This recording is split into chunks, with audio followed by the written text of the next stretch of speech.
Сәлеметсіздер ме? Қалдарыңыз қалай? Бүгінгі біздің әңгімеміз ескі үй. Біздің үйге қарама-қарсы тозығы жеткен адам аяғын баспас ескі үй болатын. Кеш түссе түрлі дауыстар естуші едік. Ауыл бұзықтарында ешбірі де түн бата бұл жерді кесе өтпейді. Тұрғындардың ауыздан ауызға тараған тылсым оқиға көрші ауылға да жеткен.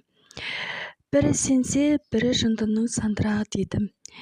Мен де көрмесем сенбейтін едім, мына жағдай орын алмағанда. Бірде достарыммен серуендеп қайттым. Құлағымда құлаққап, әуен ырғағымен тербеліп келемін.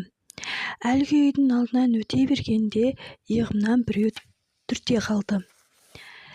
Жалт етіп қарадым. Адам қарасы мүлдем жоқ. Естіп жүрген тылсым сөздерді есіме түскенде үрейім ұшты.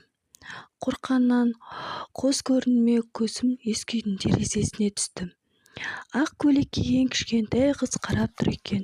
Үйге дейін 10 километр жер. Бісміллах деп айтып, денемнен мұздай болып үйге жеттім. Түнмен көз ілмедім. Біраз уақыт өткен соң оқиға ұмытқан болатым.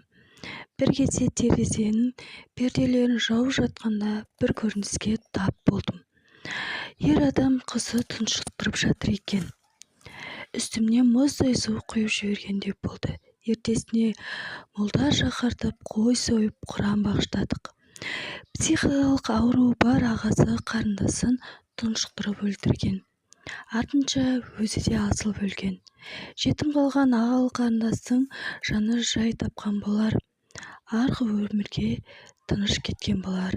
Кім білсін. Оқиға ұнаса, лайк басыңыздар.